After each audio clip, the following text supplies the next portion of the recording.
Hi, I'm CJ with the Florida Trail Stompers, bringing you your Tuesday tip of the week.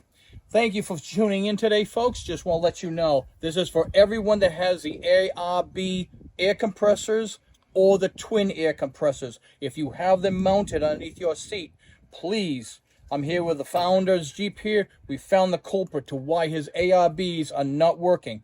And the culprit is right here, folks.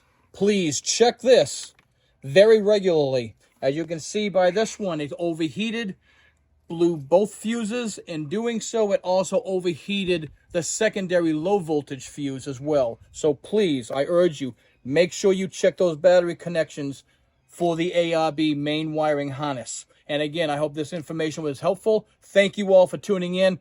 God bless. See you on the trails.